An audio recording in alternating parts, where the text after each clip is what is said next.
امام اعظم کے مسلک اور مذہب کو جو مانا جاتا ہے وہ پوری دنیا کے 80% مسلمان مانتے ہیں، اور جو 20% ہے اس میں بہت سے شافعی ہیں، بہت سے مالکی ہیں، بہت سے حنبلی ہیں، اور بہت ہی کم لوگ جو اپنے آپ کو غیر مقلد کہتے ہیں۔ میں حضرت قمر الزمان اعظمی فقر اعظم کا قول نقل کرتا ہوں، فرماتے ہیں یہ لوگ 2.5% سے بھی کم ہیں، اور انہیں ہم نے زکوٰۃ سمجھ کے نکال دیا ہے۔ تو وہ لوگ جو امام اعظم کا پر طنز کرتے ہیں کہ آپ کو 17 حدیثیں یاد تھیں، آپ کا قول ملے تو ہم دیوار پہ مار دیں گے، ہم کسی کی تقلید نہیں کرتے، وہ لوگ جو ہے فکر کریں، سوچیں۔ ہم آپ کو 2 کتابوں کا حوالہ دے رہے ہیں، حضرت حافظ ابن عبد البر رحمۃ اللہ تعالیٰ علیہ کی 1000 سال پرانی کتاب، اور یہ ہمارے استاد سید فضل اللہ چشتی صاحب کی کتاب۔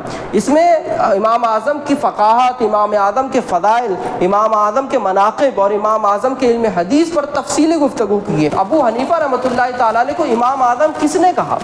کس نے کہا؟ لوگ نہیں جانتے، لوگ اعتراض کرتے ہیں۔ میں آپ کو دلیل دے رہا ہوں، امام اعظم جو حضرت ابو حنیفہ رحمۃ اللہ تعالیٰ علیہ کو کہا، وہ شیخ ابن تیمیہ کے شاگرد امام ذہبی نے کہا۔ شیخ ابن تیمیہ اہل حدیث سلفیوں کے درمیان سب سے بڑے امام ہیں، ان کے شاگرد امام ذہبی ہیں۔ امام ذہبی کا یہ مرتبہ ہے کہ امام ذہبی حدیث میں، فن رجال الحدیث میں، فقہ میں ایک بڑے امام ہیں، حجت رکھتے ہیں۔ تو امام ذہبی رحمۃ اللہ تعالیٰ علیہ اپنی کتاب امام ذہبی کی تذکرۃ الحفاظ جلد 1 صفحہ نمبر 68 پر آپ فرماتے کہ امام الاعظم فقیہ العراق، ابو حنیفہ امام الاعظم ہیں اور وہ عراق کے فقیہ ہیں۔ تو یہ امام اعظم ہم نے اپنے امام کو نہیں کہا ہے، آپ کے بہت بڑے امام، آپ کے سب سے بڑے امام کے شاگرد نے امام اعظم کو امام اعظم کہا ہے۔ تو یہ ہماری دلیل ہے، ایسے نہیں ہے کہ ہم اپنے امام کی تعریف کرتے ہیں، ہمارا وہ امام ہے جس کی سب تعریف کرتے ہیں۔ الحمدللہ اللہ عز و جل کا بے پناہ فضل و احسان ہے کہ اللہ پاک نے ہمیں ایک دفعہ پھر مدینہ مسجد میں جمع فرمایا ہے۔ الحمدللہ کل رات کو شعبان المعظم کا چاند نظر آ گیا ہے۔ حضور رحمت عالم تاجدار کائنات صلی اللہ تعالیٰ علیہ وسلم جب بھی رجب کا چاند نظر آتا تو یہ دعا فرماتے کہ اللہم بارک لنا فی رجب و شعبان و بلغنا رمضان، کہ اللہ ہمیں رجب میں اور شعبان میں برکت عطا فرما اور رمضان تک پہنچا دے۔ ایک اور روایت میں یہ بھی ملتا ہے کہ آقا کریم صلی اللہ تعالی وسلم فرماتے ہیں رجب اللہ کا مہینہ ہے، شعبان میرا مہینہ ہے، اور رمضان میری امت کا مہینہ ہے۔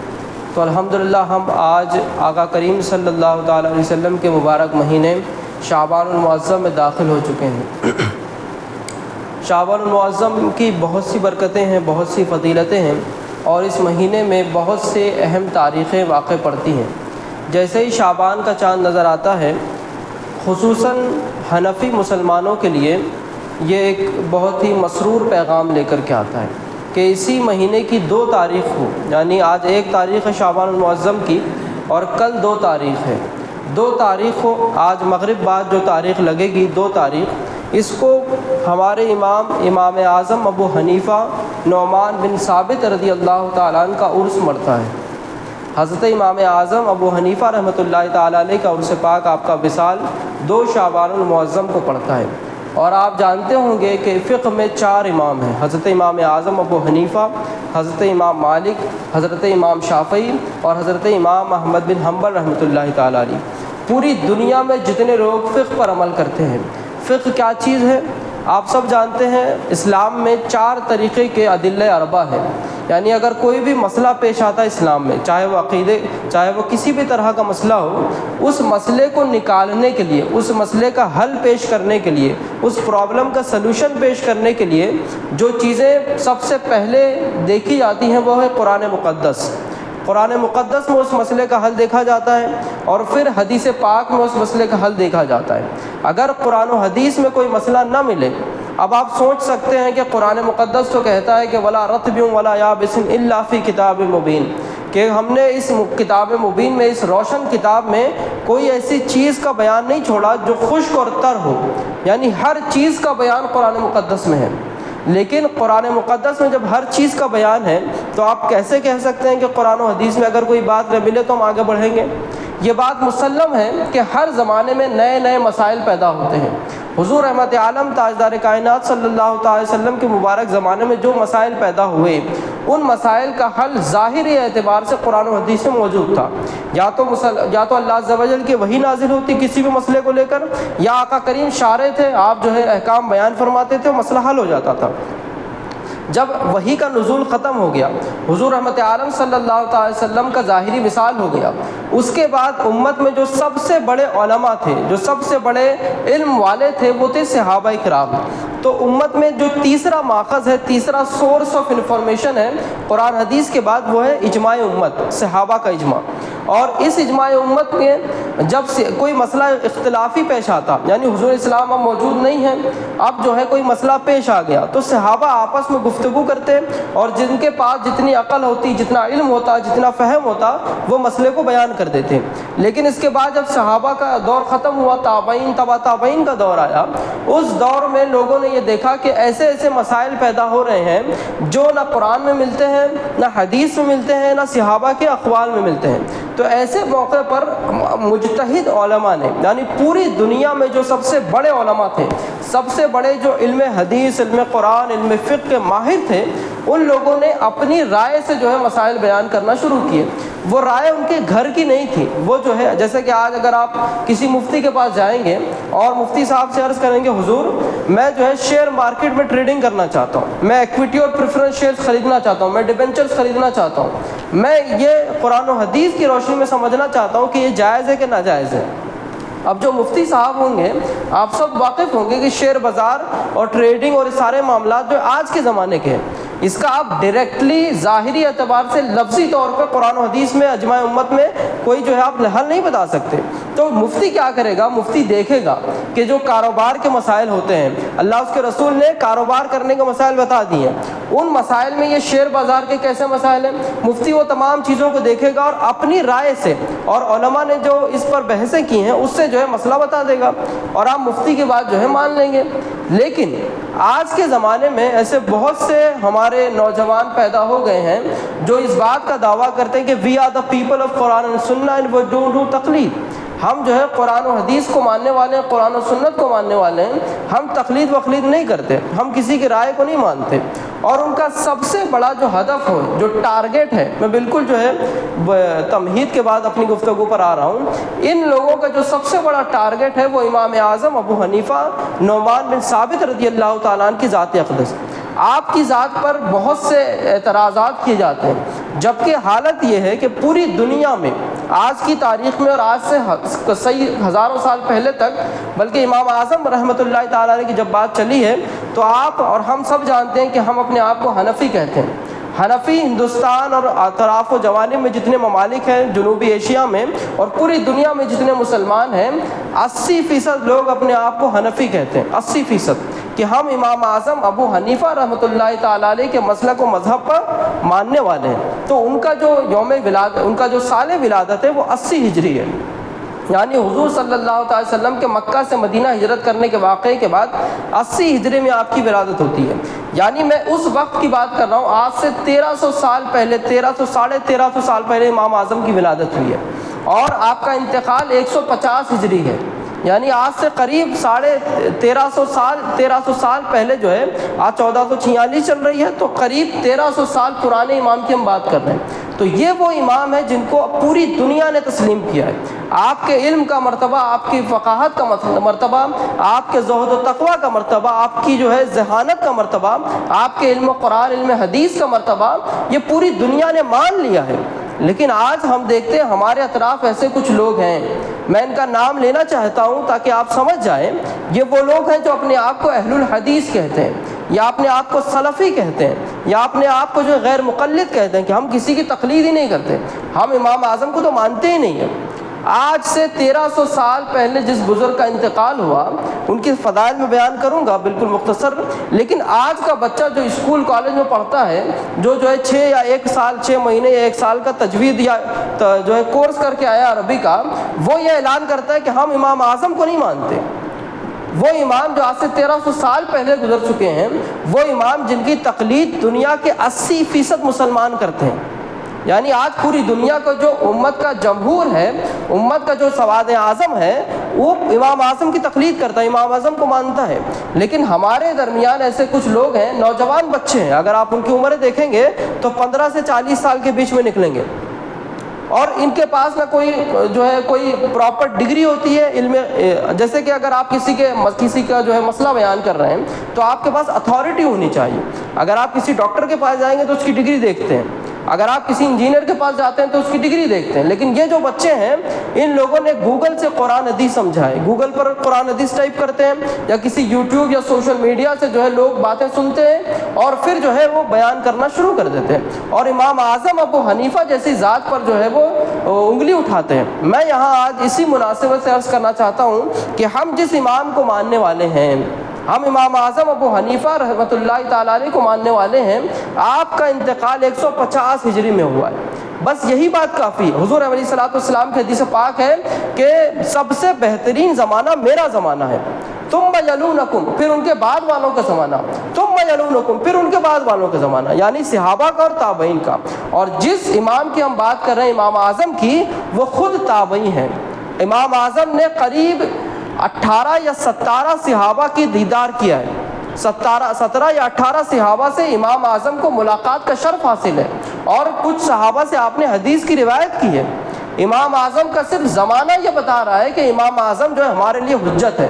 جس زمانے میں امام اعظم کی ولادت ہوئی، جس زمانے میں امام اعظم کا انتقال ہوتا ہے، وہ زمانہ آقا کریم علیہ الصلوۃ والسلام کی حدیث پاک کے مطابق سب سے بہترین زمانہ ہے. اور جن لوگوں نے امام اعظم پر انگلی اٹھائی، وہ ان کے جو سب سے بڑے امام ہیں شیخ ابن تیمیہ، ان کا جو انتقال ہے وہ 720 ہجری میں ہوا ہے. تو وہ لوگ امام اعظم پر انگلی اٹھاتے ہیں جن کے سب سے بڑے امام 7ویں صدی ہجری میں آئے ہیں، اور ہم جس امام کو ماننے والے ہیں وہ پہلی صدی ہجری میں انتقال کر گئے، دوسری صدی ہجری میں انتقال کر گئے. تو امام اعظم کے لیے سب سے بڑی فضیلت. دوسری فضیلت، آقا کریم صلی اللہ تعالیٰ علیہ وسلم کی بارگاہ میں حضرت سلمان فارسی رحمۃ اللہ تعالیٰ علیہ موجود تھے. آپ کو معلوم ہوگا یا معلوم نہیں ہو تو بتا دوں، امام اعظم فارسی النسل ہیں. آپ فارس، یعنی آج کا جو ایران ہے، وہاں سے آپ کا تعلق ہے، آپ کا قبیلہ فارس سے ہوتا ہے. تو حضرت سلمان فارسی رضی اللہ تعالیٰ عنہ جو حضور اسلام کے کبار صحابہ میں سے، حضور صلی اللہ تعالی وسلم نے حضرت سلمان فارسی کو اپنی اہل بیت پہ قرار دیا. حضرت سلمان فارسی رحمۃ اللہ تعالیٰ علیہ رضی اللہ تعالیٰ عنہ موجود تھے. حضور رحمت عالم صلی اللہ تعالی وسلم نے حضرت سلمان فارسی کی طرف اشارہ فرمایا اور فرمایا کہ اگر علم ثریا کی بلندی پر پہنچے تو اس سلمان فارسی کے قبیلے سے ایک شخص آئے گا اور اس کو وہاں سے کھینچ لائے گا. شارحین نے بالکل بلا اتفاق اس بات کو لکھا ہے کہ اس حدیث میں جس کا مزدہ دیا گیا، جس کی ذات کے لیے بشارت دی گئی، وہ حضرت امام اعظم ابو حنیفہ نعمان بن ثابت رضی اللہ تعالیٰ عنہ. تو حضور علیہ الصلوۃ والسلام کی حدیث پاک میں بھی حضرت امام اعظم کی فضائل اور آپ کا طرف اشارہ ملتا ہے. یہ بالکل مختصر میں عرض کر رہا ہوں. اس کے بعد اگر آپ آئیں گے تو امام اعظم کی وہ عظیم ذات ہے، آپ کے والد ہیں ثابت، آپ کا نام مبارک کیا ہے؟ نعمان بن ثابت. ابو حنیفہ آپ کی کنیت ہے، آپ کی کنیت کیا ہے؟ ابو حنیفہ. اسی سے آپ مشہور ہوئے اور آپ امام اعظم کے لقب سے بھی مشہور ہوئے. میں آپ کو بتانا چاہتا ہوں، یہ ہم حضرت نعمان بن ثابت کو، امام ابو حنیفہ کو امام الاعظم کہتے ہیں، سب سے بڑے امام. تو لوگ کہتے ہیں کہ امام اعظم تو رسول اللہ ہے، ہم کہتے ہیں یہ جہالت ہے. جب کسی کی تعریف کی جاتی ہے تو اس سے پہلے والوں کو نہیں ملایا جاتا. اگر ہم آج بندہ نواز کو بندہ نواز کہتے ہیں تو کہنے والا کہہ سکتا ہے کہ بندہ نواز تو آپ کہتے ہیں، لیکن غریب نواز تو پہلے سے ہیں. آپ کہہ سکتے ہیں بندہ نواز تو اللہ ہے. یہ تو جہالت کی بات ہے. ہم جس ذات کی تعریف کرتے ہیں وہ اس کے معاصرین میں، اس کے کنٹمپریری میں کرتے ہیں یا ان کے بعد والوں میں کرتے ہیں. تو امام اعظم ہم نہ صحابہ میں امام اعظم کہتے ہیں، نہ رسول اللہ کو ہم کمپیئر کرتے ہیں. ہم جب امام اعظم کہتے ہیں تو آپ کا دور 80 سے 150 اور اس کے بعد کا پورا دور. تو یہ حضرت ابو حنیفہ رحمۃ اللہ تعالیٰ علیہ کو امام اعظم کس نے کہا؟ کس نے کہا؟ لوگ نہیں جانتے، لوگ اعتراض کرتے ہیں. میں آپ کو دلیل دے رہا ہوں. امام اعظم جو حضرت ابو حنیفہ رحمۃ اللہ تعالیٰ علیہ کو کہا، وہ شیخ ابن تیمیہ کے شاگرد امام ذہبی نے کہا. شیخ ابن تیمیہ اہل حدیث سلفیوں کے درمیان سب سے بڑے امام ہیں، ان کے شاگرد امام ذہبی ہیں. امام ذہبی کا یہ مرتبہ ہے کہ امام ذہبی حدیث میں، فن رجال الحدیث میں، فقہ میں ایک بڑے امام ہیں، حجت رکھتے ہیں. تو امام ذہبی رحمۃ اللہ تعالیٰ علیہ اپنی کتاب امام ذہبی کی تذکرۃ الحفاظ جلد 1 صفحہ نمبر 68 پر آپ فرماتے ہیں کہ امام الاعظم فقیہ العراق، ابو حنیفہ امام الاعظم ہیں اور وہ عراق کے فقیہ ہیں. تو یہ امام اعظم ہم نے اپنے امام کو نہیں کہا ہے. آپ کے بہت بڑے امام، آپ کے سب سے بڑے امام کے شاگرد نے امام اعظم کو امام اعظم کہا ہے. تو یہ ہماری دلیل ہے. ایسے نہیں ہے کہ ہم اپنے امام کی تعریف کرتے ہیں، ہمارا وہ امام ہے جس کی سب تعریف کرتے ہیں. میں انشاءاللہ اگر وقت ملے تو بتاؤں گا، میں انشاءاللہ آپ کو بتاؤں گا. تو حضرت امام اعظم رحمۃ اللہ تعالیٰ علیہ کے زمانے میں ایسے بہت سے مسائل پیدا ہوئے، اور امام اعظم رحمۃ اللہ تعالیٰ علیہ کے یہ مقام و مرتبہ تھا علم کے اعتبار سے. آپ کے فضائل اگر میں بیان کروں تو آپ کے والد نعمان بن ثابت رضی اللہ، نعمان آپ کا نام ہے اور ثابت آپ کے والد، آپ کے والد حضرت ثابت رحمۃ اللہ تعالیٰ علیہ کی ملاقات سیدنا علی المرتضیٰ کرم اللہ تعالیٰ وجہ الکریم سے ثابت ہے، اور حضرت مولا کائنات سیدنا علی المرتضیٰ رضی اللہ تعالیٰ نے آپ کے لیے دعائے خیر فرمائی تھی. پھر آپ کے پوتے حضرت امام باقر رضی اللہ تعالیٰ، میں آپ کو یہ نام اس لیے بتا رہا ہوں تاکہ آپ سمجھیں کہ ہم کس امام کی بات کر رہے ہیں. ہم آج کے چھٹ پئیے کسی مولوی کی بات نہیں کر رہے ہیں، ہم اس امام کی بات کر رہے ہیں جس کی بشارت رسول اللہ نے دی تھی. ہم اس امام کی بات کر رہے ہیں جس کے لیے دعائے خیر حضرت مولا کائنات نے فرمائی تھی، باب المدینۃ العلم نے فرمائی تھی. پھر آپ کے پوتے ہیں امام باقر رضی اللہ تعالیٰ، آپ کے بیٹے امام حسین، ان کے بیٹے امام زین العابدین، اور امام زین العابدین کے بیٹے سیدنا امام باقر رضی اللہ تعالیٰ. آپ کی بارگاہ میں سیدنا امام اعظم ابو حنیفہ رحمۃ اللہ تعالیٰ علیہ پیش ہوتے ہیں. یہ واقعہ میں عرض کر رہا ہوں آپ کو حضرت حافظ امام عبد البر رحمۃ اللہ تعالیٰ علیہ کی کتاب سے. آپ کی کتاب ہے الانتقاء فی فضائل ائمۃ ثلاثۃ الفقہاء. آپ کا انتقال ہے 368 ہجری میں، یعنی آج سے 1000 سال پہلے کے امام کی میں بات کر رہا ہوں. یہ ہم اپنے گھر سے نہیں بول رہے ہیں، یہ خود مالکی ہے، یہ حنفی بھی نہیں ہے. اگر یہ کہیں کہ یہ حنفی اپنے امام کی تعریف کریں تو یہ ایسا نہیں ہے، یہ امام مالک کے مقلد ہے اور امام اعظم کی تعریف کر رہے ہیں. آپ فرماتے ہیں حضرت امام اعظم رحمۃ اللہ تعالیٰ علیہ کی ملاقات حضرت امام جعفر جن کی کنڈے ہم نے کی، امام جعفر کے والد امام باقر، امام جعفر کے والد امام باقر رحمۃ اللہ تعالیٰ جو سیدنا علی المرتضیٰ رضی اللہ تعالیٰ کے پڑ پوتے ہوتے ہیں، آپ سے ان کی ملاقات ہوئی. آپ نے ان سے مسائل پوچھے. کس نے؟ ہمارے امام اعظم نے. آپ نے مسائل پوچھے اور وہ پھر چلے گئے. جب وہ چلے گئے تو ابو جعفر یعنی امام باقر رحمۃ اللہ تعالیٰ فرماتے ہیں کہ کہنے لگے یہ شخص بہت بڑا سخی اور فقیہ ہے. تو جن کو امام باقر فقیہ کہیں وہ ہمارا امام ہے. پھر آپ کے بیٹے امام جعفر صادق رضی اللہ تعالیٰ، یہ جو ہے شیعوں کے نزدیک بہت بڑے امام ہیں اور ہمارے نزدیک بھی بہت بڑے امام ہیں. شیعہ احباب جو ہے امام جعفر صادق کی فقہ پر عمل کرتے ہیں، اور سنی جو ہے امام اعظم یا دوسرے 3 ائمہ کی فقہ پر عمل کرتے ہیں. امام جعفر کو یہ بات پہنچی کہ امام اعظم رحمۃ اللہ تعالیٰ علیہ، اور یہ بہت بڑا اعتراض کیا جاتا ہے امام اعظم پر. امام اعظم پر اعتراض کیا جاتا ہے کہ امام اعظم جو ہے رسول اللہ کی حدیث کو نہیں لیتے تھے، اور رسول اللہ کی حدیث کے خلاف جو ہے اپنی بات رائے کو پیش کرتے تھے، قیاس کو پیش کرتے تھے. تو کسی نے امام جعفر صادق رضی اللہ تعالیٰ عنہ کو بھی یہ بات کہی تھی. امام جعفر صادق رحمۃ اللہ تعالیٰ علیہ غالباً حرم پاک میں تھے، مکہ مکرمہ میں یا مدینہ منورہ میں. حضرت امام اعظم رحمۃ اللہ تعالیٰ علیہ کوفہ میں تھے، عراق میں، اور آپ جو ہے حج کے لیے مکہ مکرمہ تشریف لے گئے اور دونوں ائمہ کی ملاقات ہوئی. اور امام جعفر نے امام اعظم کو پوچھا کہ اے ابو حنیفہ، کیا تم میرے نانا کی حدیث کو چھوڑ کر کے اپنی بات کو پیش کرتے ہو؟ کیا تم اپنی رائے سے دین پیش کرتے ہو؟ امام اعظم رحمۃ اللہ تعالیٰ علیہ نے فرمایا کہ امام، لعنت ہو اس شخص پر جو رسول اللہ کی حدیث چھوڑ کے اپنی بات کہتا ہے. ہم تک جتنی حدیثیں رسول اللہ کی پہنچی ہم اس کو حجت مانتے ہیں. امام اعظم کا قول آپ کے شاگرد نے نقل کیا، قاضی ابو یوسف رحمۃ اللہ تعالیٰ علیہ نے. آپ فرماتے ہیں کہ ہمارے نزدیک قرآن سب سے پہلے ہے، حنفیوں کے نزدیک، احناف کے نزدیک قرآن سب سے پہلے. جو مسئلہ قرآن سے اخذ ہو جائے ہم اس کو حجت مانتے ہیں، اور اس کے بعد اگر کوئی مسئلہ قرآن میں موجود نہیں ہے، جیسے کہ اگر آپ کہیں کہ کون سا مسئلہ نہیں ہے، قرآن میں تو سب موجود ہے. میں آپ کو عرض کرتا ہوں، ہم 5 وقت کی نماز پڑھتے ہیں، آپ پورا قرآن پڑھ لیں گے 5 وقت کی نماز کا ظاہر ذکر نہیں ملے گا. قرآن مقدس میں ہے کہ صبح کو نماز پڑھنی ہے، اور رات کو جب رات ختم ہو جائے اس وقت نماز پڑھنی ہے، اور دوپہر میں بیچ میں جو عصر کی نماز ہے وہ پڑھنی ہے. 5 وقت کا ذکر نہیں ہے. تو یہ کہاں سے ملا؟ یہ حدیث پاک میں ہم نے جو آیت پڑھی، اطیعوا اللہ، اللہ کی اطاعت کرو قرآن سے، واطیعوا الرسول، اور رسول اللہ کی اطاعت کرو. تو جو مسائل ڈائریکٹلی قرآن میں نہیں ہے وہ حدیث میں مل جاتے ہیں. اب کچھ مسائل ہیں جو حدیث میں بھی نہیں ملتے. میں آپ کو ابو داؤد کی حدیث بتاؤں کتاب الصلاۃ کی، میں یہ بتانا چاہتا ہوں کہ امام کی کیا ضرورت ہے، اگر موقع ملے تو اگلے جمعہ تفصیل سے ذکر کروں گا۔ تو امام نے عرض کیا کہ حضور کی حدیث ہے سنن ابی داؤد کی کہ جب تم وضو کرو تو ہر اعضائے وضو کو ایک مرتبہ دھو لو۔ کتاب الصلاۃ باب الوضو کی حدیث پاک ہے، صحیح حدیث ہے، ایک مرتبہ دھونا ہے۔ ہم کتنے دفعہ دھوتے ہیں؟ 3 مرتبہ۔ اس کے بعد دوسری حدیث ہے کہ ہر وضو کو 2 مرتبہ دھو لو۔ پھر اسی باب میں تیسری حدیث اسی کے نیچے کہ 3 مرتبہ دھو لو۔ تو حضور کی حدیث صحابہ نے جیسے حضور کو کرتے دیکھا، صحابہ نے بیان کر دیا، محدثین نے لکھ دیا۔ اب اس 3 حدیثوں سے عمل کس حدیث پہ ہوگا؟ اگر آپ 1 مرتبہ کریں گے تو 2 چھوٹ گیا، 2 اور 3 کا چھوٹ گیا، 2 مرتبہ کریں گے تو 3 کا چھوٹ گیا، اور اگر 3 مرتبہ کریں گے تو 1 2 3 تینوں کا ہو گیا۔ تو یہاں ایک فقیہ کا جو ہے مرتبہ آتا ہے، جو حضرت امام باقر نے فرمایا کہ بہت بڑی فقیہ ہیں۔ تو فقہا یہ کرتے ہیں، فقہا قرآن و حدیث سے مسائل کا استنباط کرتے ہیں، مسائل کو نکال کے بیان کرتے ہیں۔ تو یہاں پر میں عرض کرنا چاہتا ہوں کہ امام اعظم نے امام جعفر صادق کنڈوں کی جو نیاز کرتے ہیں ان امام سے فرمایا کہ حضور ہم رسول اللہ کی بات کو چھوڑ کے آپ کے نانا کی بات کو چھوڑ کے ہم اپنی بات کیسے ہی کر سکتے ہیں؟ آپ نے گفتگو فرمائی اور آپ نے اس بات کو ثابت فرمایا کہ رسول اللہ کی بات کو چھوڑ کر ہم اپنی بات پیش نہیں کرتے۔ آپ نے اس بات کو قبول فرمایا۔ چونکہ وقت کافی ختم ہو رہا ہے، میں آپ کو صرف ایک بات عرض کرنا چاہتا ہوں کہ اسلام میں حد تواتر ایک چیز ہوتی ہے کہ کسی بھی شخص کو ماننے کے لیے، کسی بھی شخص کو سچا ماننے کے لیے، ثقہ ماننے کے لیے بہت سی ٹیکنیکلٹیز آئیں گی، میں جتنا ہو سکے آسان کر رہا ہوں۔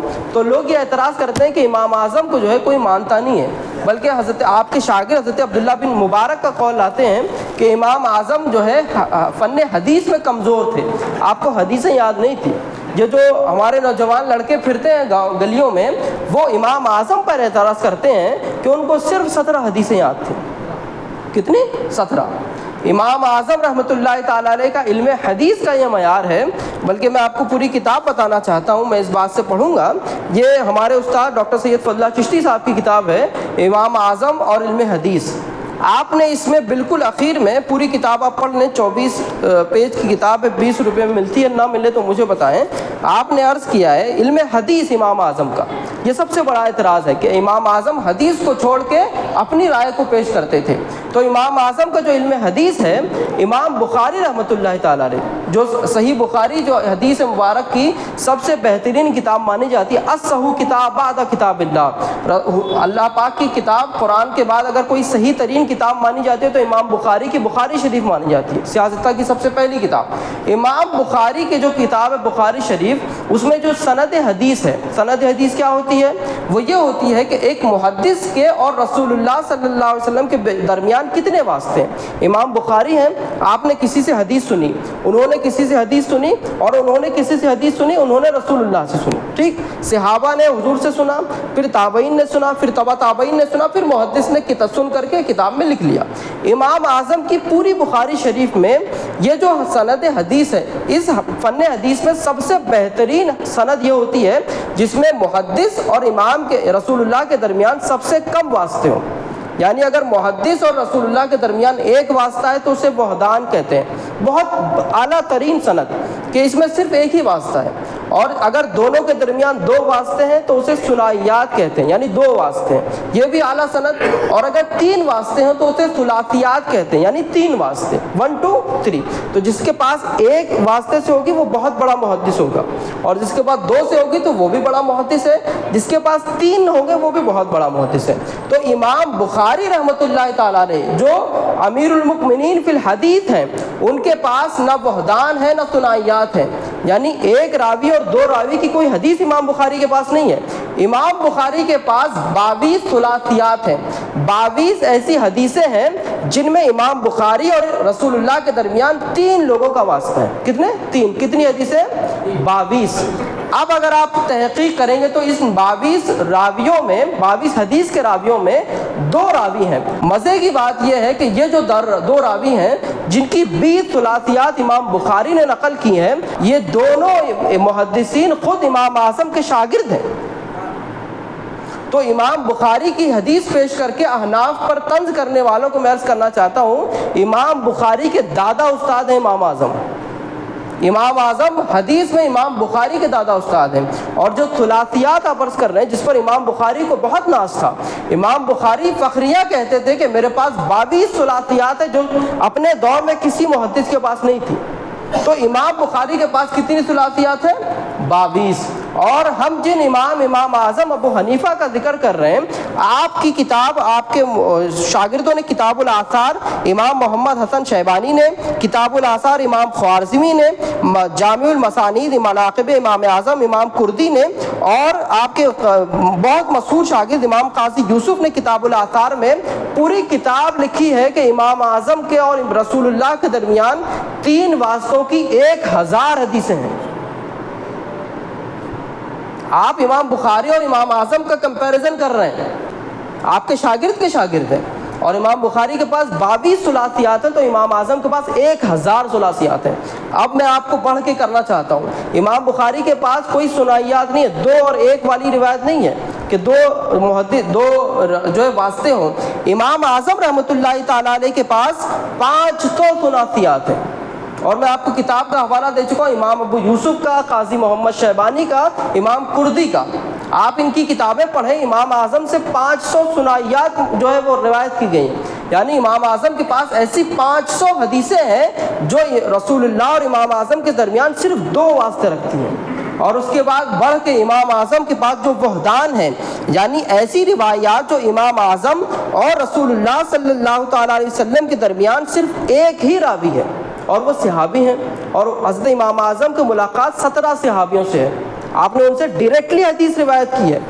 وہ امام جن پر آپ طنز کرتے ہیں ان کو 17 حدیثیں یاد تھیں، ان امام کا ہم ذکر کر رہے ہیں۔ ان کے پاس وحدان کی اگر آپ تعداد پڑھیں گے، میں کتاب سے پڑھ کے بتاؤں آپ کو، تو امام اعظم رحمۃ اللہ تعالیٰ علیہ کے پاس جو وحدان تھی، وہ امام اعظم رحمۃ اللہ تعالیٰ علیہ کے پاس قریب 17 وحدان لکھی گئی ہیں۔ کتنی؟ 17۔ تو یہ مقام تھا امام اعظم ابو حنیفہ رحمۃ اللہ تعالیٰ علیہ کے علم حدیث کا۔ آپ کی علم فقہ پربتوں میں آیا ہی نہیں۔ علم فقہ کے متعلق حضرت امام سفیان ثوری رحمۃ اللہ تعالیٰ علیہ، حضرت امام شافعی رحمۃ اللہ تعالیٰ علیہ، امام شافعی دوسرے فقہ کا سب سے بڑے امام ہیں، فرماتے ہیں کہ جتنے فقہا ہیں، جتنے علماء ہیں، وہ ابو حنیفہ کے بچے ہیں، ابو حنیفہ کی اولادیں ہیں، اور ابو حنیفہ ان کے والد یعنی ان کے باپ ہیں۔ تو امام شافعی جو امام اعظم کے بعد والے امام ہیں، وہ فرماتے ہیں، آج سے 1300 سال پرانے امام فرماتے ہیں، حضرت امام بخاری بھی ان کی تقلید کرتے ہیں امام شافعی کی۔ تو امام شافعی امام اعظم کے متعلق فرماتے ہیں کہ وہ ایسے امام ہیں کہ تمام فقہا ان کی اولادیں ان کے بچے ہیں۔ تو ان امام کی بارگاہ میں ہم خراج عقیدت پیش کرنے لگے ہیں، اور پوری دنیا میں امام اعظم کی جو تقلید ہوتی ہے، امام اعظم کے مسلک اور مذہب کو جو مانا جاتا ہے، وہ پوری دنیا کے 80% مسلمان مانتے ہیں، اور جو 20% ہے اس میں بہت سے شافعی ہیں، بہت سے مالکی ہیں، بہت سے حنبلی ہیں، اور بہت ہی کم لوگ جو اپنے آپ کو غیر مقلد کہتے ہیں۔ میں حضرت قمر الزمان اعظمی فقر اعظم کا قول نقل کرتا ہوں، فرماتے ہیں یہ لوگ 2.5% سے بھی کم ہیں، اور انہیں ہم نے زکوٰۃ سمجھ کے نکال دیا ہے۔ تو وہ لوگ جو امام اعظم کا پر طنز کرتے ہیں کہ آپ کو 17 حدیثیں یاد تھیں، آپ کا قول ملے تو ہم دیوار پہ مار دیں گے، ہم کسی کی تقلید نہیں کرتے، وہ لوگ جو ہے فکر کریں، سوچیں۔ ہم آپ کو 2 کتابوں کا حوالہ دے رہے ہیں، حضرت حافظ ابن عبد البر رحمۃ اللہ تعالیٰ علیہ کی 1000 سال پرانی کتاب، اور یہ ہمارے استاد سید فضل اللہ چشتی صاحب کی کتاب۔ اس میں امام اعظم کی فقاہت، امام اعظم کے فضائل، امام اعظم کے مناقب اور امام اعظم کے علم حدیث پر تفصیلی گفتگو کی ہے۔ جن کو اردو نہیں آتی، عربی میں کتاب موجود ہے، امام اعظم اینڈ علم حدیث اینڈ نالج آف حدیث، آپ اس کتاب کو پڑھیں۔ 20 روپے میں یا تو آج چائے ہی آ رہی ہے، یہ کتاب 20 روپے کی، اگر آپ ہارڈ کاپی نہ ملے تو سافٹ کاپی ہم سے لے لیں۔ لیکن احناف میں مسلمان ہمارے سنی بچوں کا یہ مسئلہ ہے کہ آپ جو ہے اپنے امام کے مناقب جاننے کے لیے، اپنے امام کا مرتبہ جاننے کے لیے 20 صفحات کی 24 صفحات کی 20 روپے کی کتاب لے کے نہیں پڑھ سکتے۔ اور آپ کا جو مخالف ہے وہ جو ہے آج کی تاریخ میں اگر ہم سوشل میڈیا اور انٹرنیٹ پہ دیکھیں گے تو ان لوگوں نے امام اعظم پر بڑی بڑی کتابیں لکھی ہیں ان کے خلاف میں، اور ہم جو ہے اپنے امام کا ماننے والے ہیں، کل ان کا عرس پاک ہے۔ 2 شعبان المعظم حضرت سیدنا امام اعظم ابو حنیفہ رحمۃ اللہ تعالیٰ علیہ کا عرس پاک ہے۔ میں آپ سے گزارش کرتا ہوں کہ اس مبارک مہینے میں جو سب سے پہلی مبارک تاریخ آتی ہے وہ حضرت امام اعظم کے عرس پاک کی ہے۔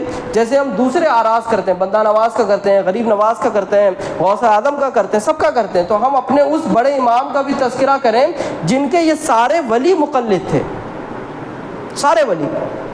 تو کوشش کریں کہ امام اعظم کے متعلق آپ گفتگو کریں، امام اعظم کے متعلق پڑھنے کی کوشش کریں، امام اعظم کے متعلق اپنے علم کو پڑھائیں۔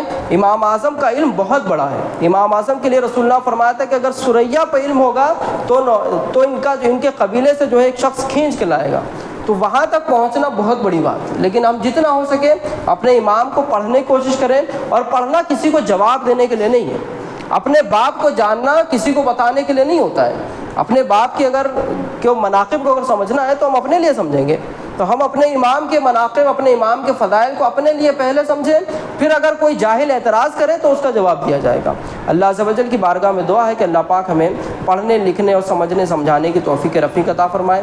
حضرت سیدنا امام اعظم نعمان بن ثابت رحمۃ اللہ تعالیٰ علیہ کے علم کا صدقہ نصیب فرمائے، آپ کے سخاوت کا صدقہ نصیب فرمائے، آپ کے تقوی و طہارت کا صدقہ نصیب فرمائے، اور پوری دنیا کے احناف کو امام اعظم کو سمجھنے کی توفیق عطا فرمائے، اور جو لوگ نادانی میں امام اعظم کی گستاخی کرتے ہیں انہیں بھی ہدایت عطا فرمائے۔ وآخر دعوانا الحمدللہ رب العالمین۔ ایک اعلان سماعت فرمائے، سنی دعوت اسلامی کا سالانہ سنی اجتماع جیسا کہ آپ سب جانتے ہوں گے ہفتہ اور اتوار کو یعنی کل اور پرسوں پیر بنگالی گراؤنڈ میں ہے۔ ملک بھر سے بڑے بڑے علماء کرام تشریف لا رہے ہیں۔ کل جو ہے دوپہر بعد نماز ظہر سے شام تک خواتین کے لیے ہوگا، اور پرسوں صبح 10 بجے سے شام کو 10 بجے تک مرد حضرات کے لیے ہے۔ آپ تمام احباب سے گزارش کی جاتی ہے کہ سنی دعوت اسلامی کے سالانہ سنی اجتماع میں ہفتے کو اپنی خواتین کو بھیجیں، اور اتوار کو آپ خود جو ہے پہنچنے کی کوشش کریں۔ سال میں ایک دن نکالنا کوئی بڑی بات نہیں ہوتی۔ اللہ پاک ہمیں عمل کرنے کی توفیق دے۔ جو لوگ سنت ادا نہیں کی انہیں وقت دیا تھا، سنت ادا فرما لیں۔